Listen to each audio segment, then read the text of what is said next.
Hey guys, hello everybody. This is my YouTube channel and welcome everybody all. uh, मेरा इस YouTube channel पे आपका सबका हार्दिक हार्दिक स्वागत है। आज से मैं एक नई सीरीज़ की शुरुआत करने जा रहा हूँ।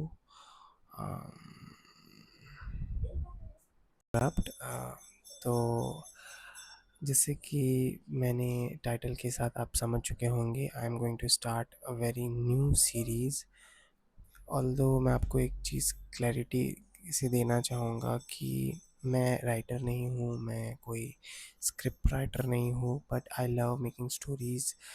मेरा एक पैशन आप बोल सकते हो कि मुझे स्टोरीज़ लिखना और उस हिसाब से स्टोरीज़ बनाना पसंद है, जो सबको पसंद आए। फॉर अ क्विक डिस्क्लेमर, ये जो स्टोरी होगी ये मेरी खुद की पर्सनल बनाई हुई स्टोरी है एंड आई होप अगर आपको ये पसंद आएगी तो प्लीज़ लाइक करें, शेयर करें एंड सब्सक्राइब करें मेरे इस यूट्यूब चैनल को, ताकि मेरा जो चैनल है वो ग्रो हो सके और ज़्यादा। तो विदाउट वेस्टिंग एनी टाइम हम शुरुआत करते हैं स्टोरी के पहले पार्ट के ऊपर। क्या है, वैसे मैं ट्राई करूँगा कि आगे चलकर अगर हो सके तो मैं और फ़ोटोज़ भी मेरे साथ इस वीडियो में डाल सकूँ, जिससे मैं और कहानी इंटरेस्टिंग हो सके और आप और ज़्यादा उससे इंटरेक्ट कर सके। But so let's start with today's part. आज की इस कहानी की शुरुआत बेसिकली ना दो लोगों से शुरू होगी। ये पूरी कहानी जो है वो दो लोगों के अराउंड रिवॉल्व करेगी। एक का नाम है रेवन, RAVEN, और एक का नाम है जेनी, जो कि हमारे इस पूरी कहानी के दो मेन कैरेक्टर्स है। इनके अराउंड ये पूरी कहानी रिवॉल्व कर रहेगी। आई ट्राई कि जितने ज़्यादा पार्ट्स हो सके उतने ज़्यादा मैं पार्ट्स इस स्टोरी के बनाने की कोशिश करूँगा। काफ़ी इंटरेस्टिंग स्टोरी है। तो स्टार्टिंग से अगर स्टार्ट करें तो जेनी जो होती है, हमारे जो मेन कैरेक्टर है, शी इज़ बेसिकली एक सुपरस्टार।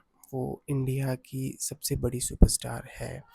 वो एक्टिंग भी कर सकती है, उसे डांसिंग भी आती है, उसे सिंगिंग भी आती है एंड बेसिकली वो इंडिया की सबसे पॉपुलर एक्ट्रेस में से मानी जाती है वो।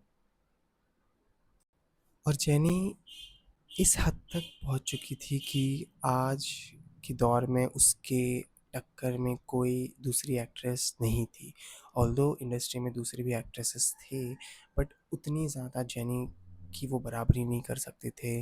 बिकॉज जिस जिस हिसाब से जेनी ने स्ट्रगल किया था इस लाइफ तक पहुंचने के लिए, और जिस हिसाब से आज उसको जो फेम, शोहरत, लोगों का प्यार मिल रहा था, वो इनफ था लोगों को ये बताने के लिए कि अगर आप मेहनत करोगे हद से ज़्यादा तो आपको रिजल्ट्स भी उतने ही अच्छे से मिलेंगे। जेनी बचपन से ही पढ़ाई में अच्छी थी और बेसिकली वो बचपन से ही एक सुपरस्टार बनना चाहती थी। और जब आज वो इतने बड़े मुकाम पे थी, जब आज उसका पूरा एक ड्रीम कंप्लीट हो चुका था, तब आज वो बहुत खुश थी। और जेनी का आज बहुत बड़ा कॉन्सर्ट था और वो बहुत नर्वस थी। ऑल्दो जेनी ने पहले भी कॉन्सर्ट्स किए थे, बट आज पता नहीं उसे एक अलग सी बेचैनी लग रही थी, जैसे कि आज कुछ हो सकता है, आज कुछ तो होगा।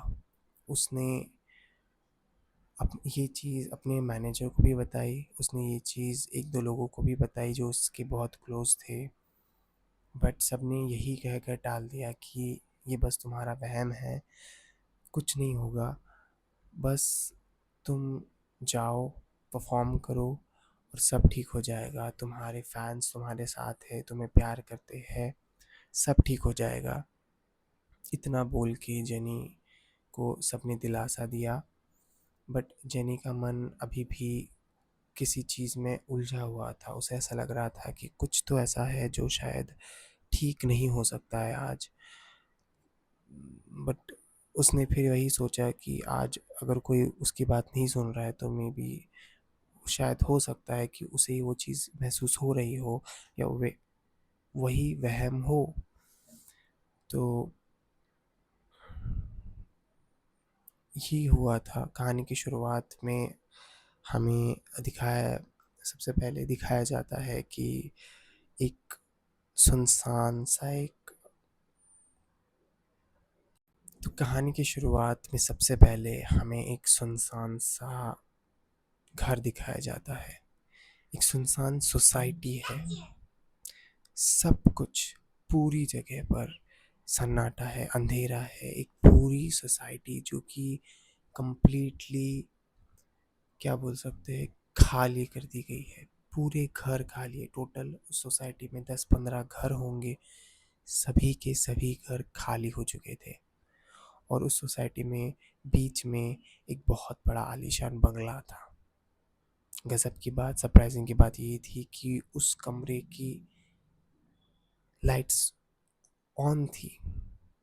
ये चीज़ बहुत डरा देने वाली होती है कि आप एक ऐसे घर में जाओ जहाँ पे पूरी सोसाइटी खाली है, कोई नहीं रहता, और सडनली एक घर है जिसकी पूरी लाइट्स ऑन है। धीरे धीरे धीरे धीरे कैमरा जो है वो फोकस करता है एंड सडनली हमें दिखाया जाता है एक इंसान। एक इंसान की पूरी जो बॉडी है वो अंधेरे से ढकी हुई है। पूरी बॉडी ऐसी दिख रही है जैसे कि कोई पूरे काले कलर के कपड़े पहने हुए हैं, बट उसने कोई कपड़े नहीं पहने थे। वो पूरा अंधेरे में खड़ा है और हम देख सकते हैं कि एक इंसान है जो एक बेड पर है, अंधेरे में बैठा हुआ। उसकी दोनों आंखें चमक रही है, सफ़ेद दोनों आंखें उसकी चमक रही है, और वो किसी के ऊपर बैठा हुआ था। वो थी एक लड़की, वो थी जेनी। जेनी एक बहुत ही अधमरी सी हालत में थी। वो बोलने की लायक नहीं थी। वो बस एक ही बात दोहराई जा रही थी, मुझे जाने दो, प्लीज़। तुम जो भी कर रहे हो उसे छोड़ दो। यही बार बार बार बार जेनी बोल रही थी। बट वो जो इंसान जो उसके ऊपर बैठा हुआ था वो सुनने की हालत में नहीं था। उसको अगर आप देखोगे तो आपको ऐसा लगेगा जैसे उसे वो मिल चुका है जो उसे चाहिए था, और अब वो उसे जाने नहीं देगा। ये ऑब्सेशन था उस इंसान का। और वो जो इंसान जो उसके ऊपर चढ़ा हुआ था वो कोई और नहीं, वो रेवन था। उसे वो मिल चुका था जो उसे चाहिए था। और रेवन बस एक चीज़ बोलता है कि मुझे वो मिल चुका है जो मुझे चाहिए था। अब तुम दुनिया में सबके लिए मर चुकी हो सिवाय मुझे छोड़कर। सभी दुनिया को ऐसा लगता है कि जेनी द सुपरस्टार मर चुकी है, बट तुम सब जिंदा हो मेरे लिए। ये लाइन जब रेवन जेनी को बोलता है, जेनी की आंखें फटी की फटी रह जाती है। उसे समझ आखिर में आ जाता है कि ये बस उसने क्यों किया। ये सिर्फ जेनी को पाने के लिए किया गया था। क्या रेवन इतना बड़ा पागल जैसा फैन था जेनी का कि रेवन ने ये सारी चीज़ की? क्या इस हद तक कोई जा सकता है कि अपने सुपरस्टार, अपने फेवरेट स्टार को किडनैप कर ले सिर्फ उसके लिए? रेवन उस लेवल तक का इंसान था। और जब ये सारी चीज़ें हुई तब स्टोरी सीधा शिफ्ट होती है। जब रेवन कहीं नहीं था और जेनी अपनी कॉन्सर्ट में जा रही थी। आज उसे पता नहीं ठीक नहीं लग रहा था कि पता नहीं क्या हो सकता है। जब जेनी पहली बार स्टेज पर चढ़ती है, उसका माइक्रोफोन काम नहीं करता, डीजेज अपने आप बंद हो जाते हैं और सडनली सभी फैंस क्वेश्चन कर रहे थे कि इतना गंदा मैनेजमेंट कैसे हो सकता है। इतना बड़ा कॉन्सर्ट आज जेनी का था और सडनली इतना गंदा मैनेजमेंट। जेनी ने पहले प्रेडिक्ट कर लिया था। आज उसको बहुत अजीब लग रहा था। थोड़ी देर बाद ये नोटिस आता है कि जेनी का शो जो है वो कैंसिल हो गया है और अभी 2 दिन बाद जेनी का शो होगा, क्योंकि आज मैनेजमेंट ठीक नहीं था। जब जेनी ये सुनती है तो उसे थोड़ा सा दिलासा आता है कि चलो 2 दिन है मेरे पास प्रिपेयर करने के लिए। तो जैसे ही वो अपनी कार के पास जाती है आराम करने के लिए, उसके सामने एक इंसान खड़ा हो जाता है। वो कोई और नहीं था, वो था रेवन। रेवन उसके पास जाता है, उसके कान में कुछ फुसफुस आता है। जेनी की आंखें चकाचौंध हो जाती है। ऐसा क्या बताया होगा रेवन ने? ऐसा कुछ तो बताया था रेवन ने उस जेनी को कि जेनी चकाचौंध रह गई और वो बस रेवन को देखती रह गई कि ये क्या हुआ, ये कैसे हुआ। बस यहीं पर अपना पार्ट 1 ख़त्म हो जाता है। आगे क्या हुआ, रेवन ने क्या बताया, इस पार्ट को अगर आपको जानना है तो आप सेकंड पार्ट को प्लीज़ फॉलो करें। आई नो थोड़ा सा यहाँ पे आपको झेलना पड़ेगा पार्ट 1 के। I am so sorry for that thing कि मैंने सडनली स्टार्टिंग जो है वो बीच में बता दी और बीच वाला पार्ट स्टार्टिंग में बता दिया। I am so sorry for that. But next part से ऐसा नहीं होगा। आई विल प्रॉमिस दैट कि मैं और ज़्यादा इस पर अच्छे से काम करूँगा। एनीवेज, अगर आपको पसंद आया पार्ट 1, बहुत इंटरेस्टिंग स्टोरी है, किडनैपिंग स्टोरी है।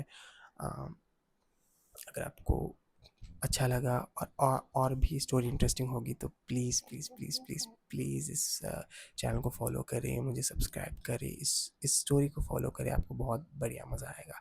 सो आगे देखते रहिए कि आगे जेनी और रेवन के साथ क्या होता है। ऐसा रेवन ने क्या बता दिया कि जेनी चकाचौंध रहेगी और आगे किस तरीके से रेवन उसको किडनैप करेगा और क्या उन दोनों में रिलेशन है, वो आगे हमें पता चलेगा।